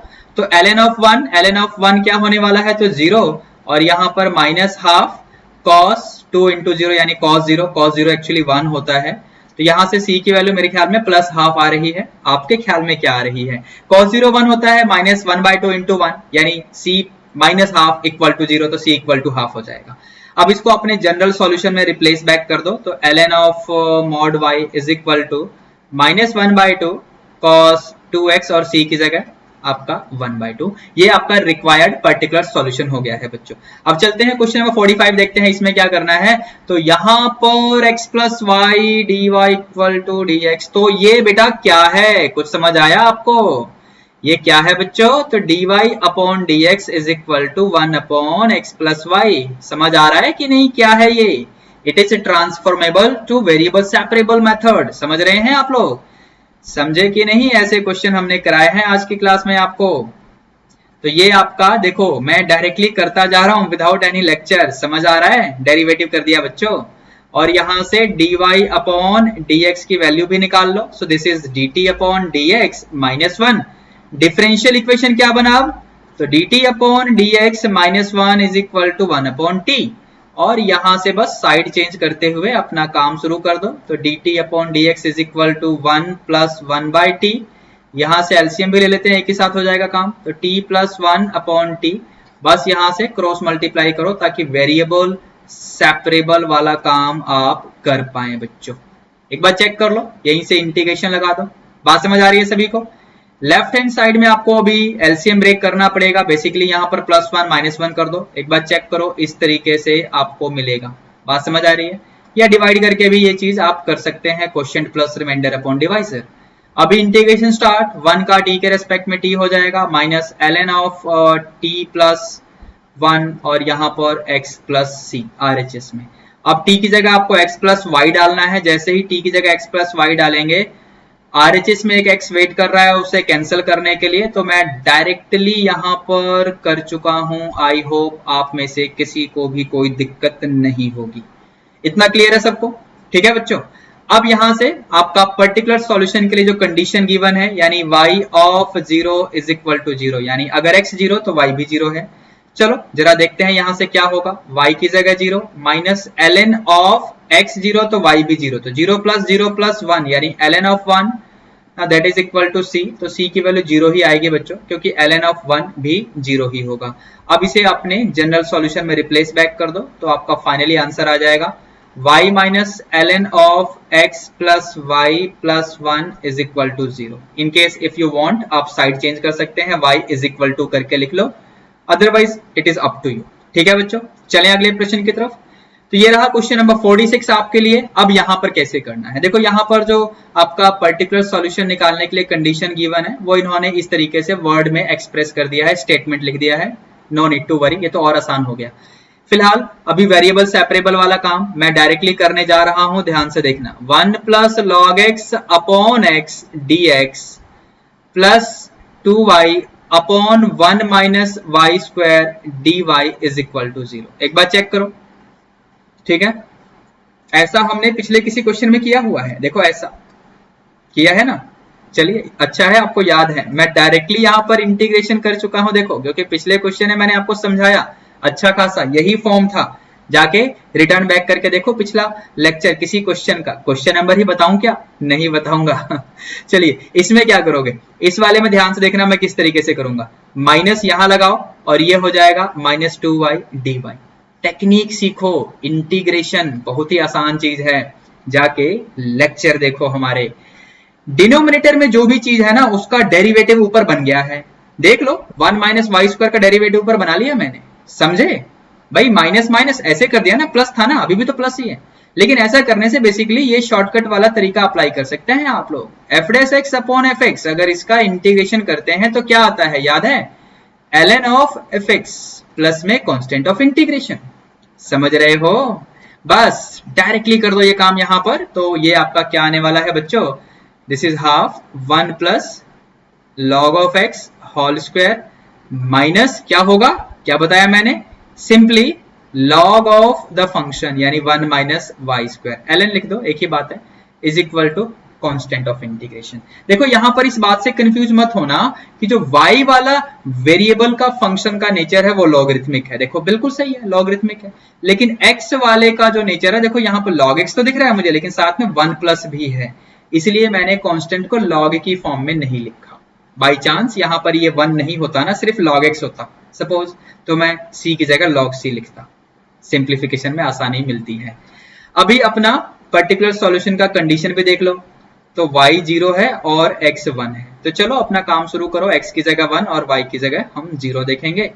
तो 1/2 x की जगह 1 डालोगे तो log 1 0 हो जाएगा, छोड़ो इसे, तो 1 प्लस 0 का होल स्क्वायर माइनस log 1 बनने वाला है ये, जो कि 0 बनेगा, इज इक्वल टू c। तो यहां से c की वैल्यू 1/2 आ रही है बच्चों, इसको अपने जनरल सॉल्यूशन में ले चलो, यानी हाफ 1 प्लस log x का whole square minus log 1 minus y square और c की जगह 1/2।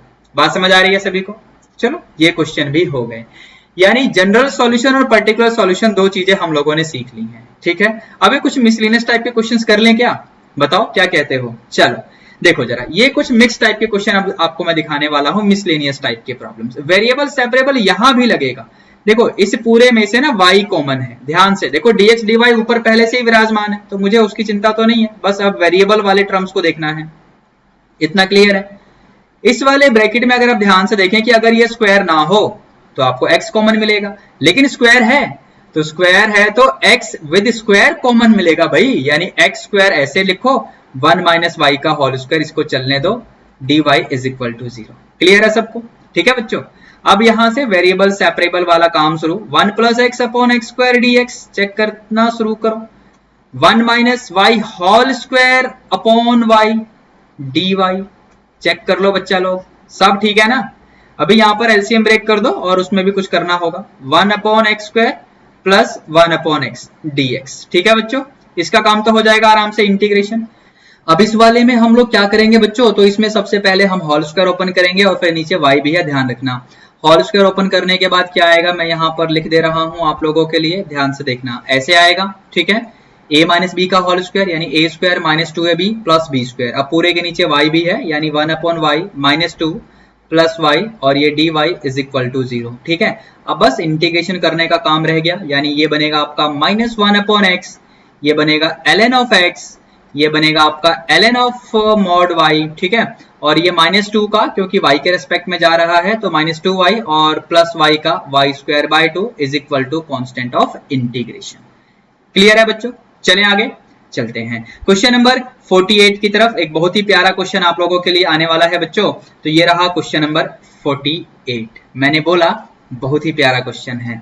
तो बच्चों अब इस क्वेश्चन को ध्यान से देखिए, और एलएचएस में जो अंडर रूट वाला टर्म है ना, उसमें ध्यान से आप देखना कि मैं इस तरीके से जब लिख रहा हूं तो आपको समझ में आ रहा है या नहीं।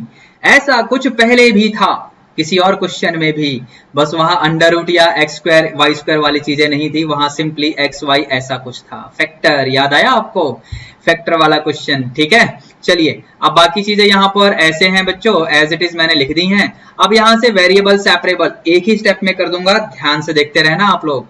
1 plus x square under root में है, ठीक है, into d x upon x plus y into d Y upon under root में 1 plus y square is equal to 0। ये रहा आपका इंटीग्रेशन। ठीक है कि नहीं, डन। अब यहां से देखो ये वाला इंटीग्रेशन तो हम आराम से कर लेंगे। कैसे आराम से करेंगे बताऊंगा। इस वाले को अलग से करूंगा मैं, क्योंकि इसमें थोड़ा सा हमें काम करना पड़ेगा। तो यहां से मैं इसको ना अलग से आई मान के सॉल्व करूंगा। तो मैंने लिखा बेटा 1 plus x square under root में है अपॉन एक्स डी एक्स। ठीक है बच्चों, अब सबसे पहला काम क्या करो यहाँ पे ना, तो आप इसे 1 plus x square over the root तो है ही, x से न्यूमरेटर में मल्टीप्लाई और डिनोमिनेटर में भी कर दो, तो यहां पर डिनोमिनेटर में एक्स स्क्वायर बन जाएगा बच्चों। बात समझ आ रही है आपको? ठीक है, अब इसके बाद आप लोग क्या करिए कि 1 प्लस एक्स स्क्वायर को आप लोग यू स्क्वायर मान लो बच्चों। तो यहां से आप लोग अब डेरिवेटिव करेंगे, 1 का 0, एक्स स्क्वायर का 2x dx equal to 2u du। यानी अगर आपको समझ आया तो x dx क्या बनेगा, तो u du बनेगा बच्चों। Is that clear? इतनी बातें समझ आ रही हैं? ठीक है, अब अपने इंटीग्रल यानी आई को देखो, तो वहां पर देखो न्यूमरेटर वाला पूरा आपने यू स्क्वायर माना तो अंडर रूट लगा हुआ है, तो सिर्फ आपका u बनेगा, x dx की जगह u du बनेगा। ठीक है, डिनोमिनेटर में आपका एक्स स्क्वायर है तो उसकी जगह यू स्क्वायर माइनस 1। अगर आप ध्यान से देखें तो न्यूमरेटर में अभी यू स्क्वायर बन चुका है, तो यू स्क्वायर अगर न्यूमरेटर में बन चुका है यानी you square D you upon you square minus 1, देखो ऐसे। ठीक है, तो अब इसके बाद हम लोग क्या करेंगे, ऊपर -1 + 1 करके ना एलसीएम ब्रेक कर दो। तो देखो जरा ध्यान से, आपको इस तरीके से मिलेगा या नहीं, एक बार चेक करिए। यू स्क्वायर -1 + 1 और फिर एलसीएम ब्रेक। ठीक है, अब इसका इंटीग्रेशन यानी 1 का u के रेस्पेक्ट में सिंपली u आएगा, और यहां पर log वाला formula 1/2a ln of u -1 upon u + 1 modulus लगाओ और प्लस में कांस्टेंट ऑफ इंटीग्रेशन। अभी c डैश लिख लो, बाद में फाइनली वहां पर सब कुछ कर लेंगे। हमें डिफरेंशियल इक्वेशन में जाना है ना मेनली। अभी u की वैल्यू हमें रिप्लेस बैक करनी होगी। ठीक है, तो क्या होने वाला है यहाँ पर देखो, 1 plus x square under root में, और ये आपका हाफ ln, और ये बनेगा 1 plus x square under root में -1 और डिनोमिनेटर में under root 1 plus x square plus 1, ये मॉडुलस के अंदर, और ये प्लस सी डैश। तो ये तो मैंने बच्चों सॉल्व कर लिया इस वाले इंटीग्रल को। अब इसके बाद जो दूसरे वाला है उसको कैसे करेंगे वो मैं आपको बताता हूँ, ध्यान से देखना। यहाँ 2 से मल्टीप्लाई और 2 से डिवाइड, और अगर आपको ध्यान हो कि ऊपर है डेरिवेटिव और नीचे है फंक्शन अंडर रूट के अंदर, तो इसका इंटीग्रेशन करने का शॉर्टकट टेक्निक क्या था, याद आया कुछ? देखो ये टेक्निक था, समझे? बस यही मैं यहाँ डायरेक्टली कर दूंगा। चलिए शुरू करते हैं जरा। तो चलिए बच्चों अब यहाँ से डायरेक्टली वैल्यू रिप्लेस बैक करते हैं। तो ये आपका बनेगा under root of 1 plus x square, ठीक है, और ये आपका 1/2 ln of 1 plus x square under root में -1 अपॉन अंडर रूट में 1 प्लस एक्स स्क्वायर प्लस 1, ये लगाया मॉडुलस आपने प्लस सी डैश, वो हम अब नहीं लिखेंगे, हम एज इट इज कांस्टेंट सी लिख देंगे, ठीक है। और इस वाले का जब हम करेंगे ना तो 1/2 into 2 times of under root और नीचे वाला जो भी फंक्शन दिख रहा है आपको, तो बेसिकली ये आपका एज इट इज देखो ऐसे आने वाला है। इतना काम तो मैं डायरेक्टली कर सकता हूं शायद। 1/2 देखो ऐसे लिखेंगे ना आप, 1/2 तो पहले से ही है, ठीक है, तो 1/2 इंटू में 2 times under root 1 plus y square, तो ये 2 और 2 कट जाएगा, मैंने डायरेक्टली लिख दिया, समझे कि नहीं। और आरएचएस में सीधा मैंने कांस्टेंट सी लिखा, ये जो इस वाले इंटीग्रल का जो कांस्टेंट आया था सी डैश यहाँ पर जो लिखा हुआ है उसे, और इसके कांस्टेंट को मतलब सपोज सी डबल डैश है, दोनों को कंबाइन करके मैंने सीधा सी लिख दिया है आरएचएस में, जैसा कि आप देख पा रहे हैं, ठीक है बच्चों। अब चलते हैं क्वेश्चन नंबर 49 की तरफ और देखते हैं इस क्वेश्चन में हमें क्या करना है। तो क्वेश्चन नंबर 49 ये रहा आप लोगों के लिए। ये देखिए again a very good problem is for you. तो इसमें क्या करेंगे बच्चों, ध्यान से देखना, अगर आपको समझ में आ जाए तो बढ़िया, चेक करना क्या आप लोग समझे मैंने क्या किया। मैंने बेसिकली ब्रैकेट के अंदर a को मल्टीप्लाई कर दिया और साइड भी चेंज कर दिया। तो जैसे ही a को मल्टीप्लाई किया ना तो ये a वाई स्क्वायर बनेगा, LHS में ले आया, ठीक है, और ये a dy अपॉन dx और ये -x dy अपॉन dx को उधर ले गया हूं। कुछ चीजें कॉमन तो आ रही हैं, क्या कॉमन है बच्चों, तो dy अपॉन dx कॉमन है, तो यहां पर a प्लस x बचेगा, ठीक है, यहां से y कॉमन है तो देखो ऐसे बचेगा, ठीक है। अब यहां से आप लोग ध्यान से देखिए बच्चों कि आपका वेरिएबल सेपरेबल वाला काम शुरू हुआ या नहीं, ध्यान से देखिए, ठीक है, हो गया ना शुरू। अच्छा अगर आप सोच रहे हो कि LHS में तो हो जाएगा लेकिन RHS में क्या करें, पार्शियल फ्रैक्शन तो नहीं सोच रहे हो, पार्शियल फ्रैक्शन ही सोच रहे हो, उसी से करेंगे। अगर आप इसे अंदर मल्टीप्लाई कर दोगे तो परफेक्ट स्क्वायर वाले तरीके से भी कर सकते हो, bye completing the perfect square method. Indefinite integration के लेक्चर जितने भी अवेलेबल हैं सारे देख लो मेरे बच्चों, ठीक है। तो वैसे करोगे परफेक्ट स्क्वायर वाले से तो हो जाएगा लेकिन लंबा होगा, हम लोग इसे पार्शियल फ्रैक्शन वाले तरीके से ही करेंगे बच्चों। यानी मैं इसे कैसे लिखूंगा, ध्यान से देखिए, मैं करूंगा 1 upon y plus a upon 1 minus a y. एक बार ध्यान से देखना, अगर मैं इसमें एलसीएम लूंगा, एक बार एलसीएम लेके देखो, 1 minus a y plus A Y, समझे, ए वाई कैंसल, सिर्फ ऊपर 1 बचा। अभी यहां पर देखो 1 dy ही बचा हुआ है तो यहां पर भी 1 dy ही बचेगा, डिनोमिनेटर में y into 1 minus a Y, यानी कोई समस्या नहीं है। मैंने डायरेक्टली पार्शियल फ्रैक्शन में इसे यहां पे कन्वर्ट कर दिया है बच्चों। अब अपना काम शुरू करते हैं, यानी ln of a plus x is equal to ln of y plus ln of 1 minus a y, और इस a को मत भूलना, तो ये रहा a, और इस लीनियर एक्सप्रेशन को मत भूलना यानी 1 माइनस ए वाई, तो उसका डेरिवेटिव एक्चुअली माइनस ए आएगा, उससे हमें इस पूरे को डिवाइड करना होगा। कांस्टेंट ऑफ इंटीग्रेशन अभी नहीं लिखा है, आप उसे ln की फॉर्म में लिखो। ln की फॉर्म में इसलिए क्योंकि यहाँ हर चीज ln की फॉर्म में है, आप ध्यान से देख लो, ठीक है बच्चों। तो ये बनेगा आपका ln of a plus x, अभी मैं सिंप्लीफाई करने जा रहा हूं, फोकस रहना। ये आपका देखो a और a कटेगा तो नेगेटिव आएगा, तो ln of something minus ln of something, समझ रहे हो लॉग की प्रॉपर्टी, तो क्या लगेगा ln of y upon 1 minus a y plus ln of c, I hope you are getting, plus ln of c, ठीक है बच्चों, क्लियर है बच्चों लॉग की प्रॉपर्टी। अब यहां से फर्दर अगेन लॉग की प्रॉपर्टी लगा के हम इसको सिंप्लीफाई कर लेंगे, तो ln ऑफ मॉड में a plus x is equal to ln of y c upon 1 minus a y, ठीक है बच्चों, और ये मॉडुलस लगा लो अपना। अब यहां से क्या करो, दोनों साइड में आप अगर एंटीलॉग लेना चाहें या कंपेयर कर लो तो आपको मिलेगा a प्लस एक्स मॉडुलस में, वैसे लूजली स्पीकिंग हम ब्रैकेट लगा लेते हैं कई बार डिफरेंशियल इक्वेशन में, यहाँ पर ऐसा कोई प्रॉब्लम नहीं है, ठीक है। तो ये बनेगा Y c upon 1 minus a y, ठीक है। ये फाइनली आपका सॉल्यूशन आ चुका है, क्रॉस मल्टीप्लाई करने का मन करे तो कर सकते हो, ठीक है बच्चों। आगे बढ़ते हैं, क्वेश्चन नंबर 50 लेते हैं। क्वेश्चन 50 में क्या है, आपको सॉल्व करना है इस डिफरेंशियल इक्वेशन को। It is one of the simplest problem of today's class. कैसे करेंगे बताइए। पहला स्टेप इंपॉर्टेंट होने वाला है। तो पहला स्टेप क्या होगा बच्चों, तो पहला स्टेप देखो ध्यान से, मैं इसे ऐसे लिख सकता हूं या नहीं, समझे कि नहीं, और इसके बाद फिर इसे हम लोग ऐसे लिख सकते हैं या नहीं, समझे कि नहीं, ठीक है। अब यहां से वेरिएबल सेपरेबल वाला काम शुरू करेंगे। तो dy के नीचे e की पावर by, तो नीचे पावर है तो ऊपर ले चलो ना, तभी तो इंटीग्रेशन होगा, समझे। और ये e की power ax into dx cross multiply, इसका इंटीग्रेशन e की पावर ax और पावर ax लीनियर, उसका डेरिवेटिव a आएगा, उससे डिवाइड। सेम कहानी यहाँ पे e की पावर माइनस बी वाई, ठीक है, पावर लीनियर, डेरिवेटिव आएगा माइनस बी, उससे डिवाइड, प्लस में इंटीग्रेशन का कांस्टेंट यानी c।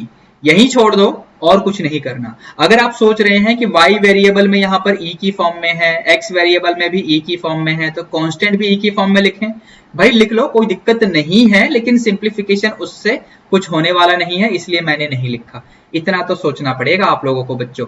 एक स्टेप मैं यहाँ पर और लिखने वाला हूँ, जस्ट मेरा मूड किया, क्योंकि ये नेगेटिव वाले को इधर ले आएंगे तो ये पॉजिटिव हो जाएगा और फाइनली आपको इस तरीके से मिल जाएगा, ठीक है बच्चों। तो ये इस डिफरेंशियल इक्वेशन का सॉल्यूशन हो चुका है। तो बच्चों अब आगे बढ़ते हैं क्वेश्चन नंबर 51 की तरफ, यानी शगुन वाले क्वेश्चन की तरफ। क्या ये इस सेशन का अंतिम क्वेश्चन है, बताना मुझे जरा। चलो देखते हैं जरा।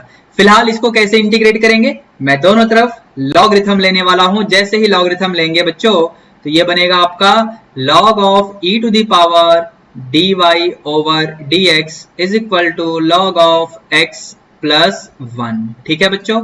यहां से ये पावर आपका आगे यानी dy अपॉन dx, ठीक है, log ऑफ e यानी 1 बन जाएगा, ठीक है, is equal to log of x plus 1। यहां से वेरिएबल सेपरेबल आराम से हो जाएगा, dy इंटू 1, log e की वैल्यू 1, ठीक है, is equal to log of x plus 1 into dx। बस यहां से काम शुरू। RHS में बाई पार्ट्स, और बाई पार्ट्स के लिए मुझे यहाँ पर 1 को इंट्रोड्यूस करना पड़ेगा। तो बस शुरू कर लो। यहाँ पर आइलेट यानी log of x plus 1 into 1 का integration minus d by dx of log x plus 1 into 1 का इंटीग्रेशन और फिर ओवरऑल इंटीग्रेशन। अगर कोई बच्चा सोच रहा है कि मैंने यहां पर 1 तो कहीं लिखा नहीं, अरे भाई लिखा हुआ है, ध्यान से देखो, मन में लिखा हुआ है। इतने स्मार्ट तो आप लोग होंगे ही। ये लो, आपको ये मत सोचना कि ये मिस्टेक थी, भाई 1 से मल्टीप्लाई करने में फर्क क्या पड़ा, कुछ भी नहीं पड़ा ना। लेकिन हमारा इंटीग्रेशन का जो बाई पार्ट्स का फॉर्मूला है वो लग गया असल में, वो तो हमने वैसे भी लगा लिया था। दिमाग समझ रहे हो। चलिए अभी 1 का इंटीग्रेशन आपका x आ जाएगा और ये तो log वाला एज इट इज चलता रहेगा। तो log x प्लस 1 माइनस यहां पर log वाले का डेरिवेटिव करना पड़ेगा। तो पहले आपका देखो ऐसे आएगा और फिर x प्लस 1 का 1 प्लस 0 छोड़ो उसे, और ये 1 का integration that is actually x। तो 1 इंटू एक्स मैं डायरेक्टली यहाँ न्यूमरेटर में x ही कर दूं, ठीक है। अब यहां से अभी LHS में मैंने कुछ नहीं किया है, तो dy का इंटीग्रेशन y हो जाएगा, उसको भी कर ही दो, चलो बेचारे को परेशान क्यों करें।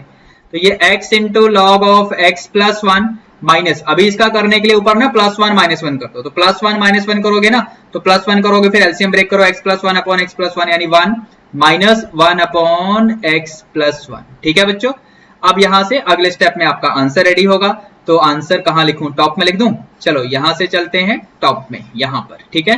तो ये क्या है आपका y is equal to x into log of x plus 1 minus bracket लगाओ 1 का इंटीग्रेशन x के रेस्पेक्ट में, तो x आएगा minus log of x plus 1 bracket close करो, प्लस में कांस्टेंट ऑफ इंटीग्रेशन। यहां पर छोड़ना चाहो छोड़ सकते हो, ब्रैकेट ओपन करके आगे सिंप्लीफाई करना चाहो सिंप्लीफाई कर सकते हो, it is all up to you, ठीक है बच्चों। तो ये फाइनली क्वेश्चन नंबर 51 का भी सॉल्यूशन हो गया, शगुन वाला क्वेश्चन का भी सॉल्यूशन हो गया। अगला क्वेश्चन ले क्या बताओ, अगला क्वेश्चन लेते हैं। अगला क्वेश्चन क्या है, ये देखिए अगला क्वेश्चन ये है, क्या है। Thank you very much for watching this session. If you have enjoyed the math learning with us, please subscribe to this channel for more such interesting math videos. Share this video with all of your classmates. Like the video to show that you care for this channel and for me as I care for all of you. ठीक है बच्चों? So this was a math live session by OP Gupta, your math mentor. For all the math gyan, you can always visit my website theopgupta.com.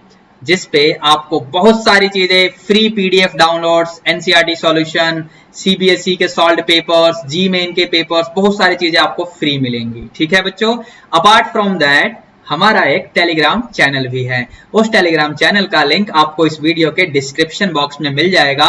उस channel को join करने का benefit ये है बच्चों कि आप लोग अपने डाउट्स की फोटो क्लिक करके वहां शेयर कर सकते हैं और आपके डाउट्स का सॉल्यूशन कुछ ही देर में आपके सामने होगा बच्चों। तो बस ये आपका सेशन नंबर 2 था। अब मिलते हैं अगले लेक्चर में, सेशन 3 में। आने वाले लेक्चर्स और इंटरेस्टिंग होते जाएंगे। तो चलिए बच्चों, तब तक के लिए be good, take care, all the best, thank you.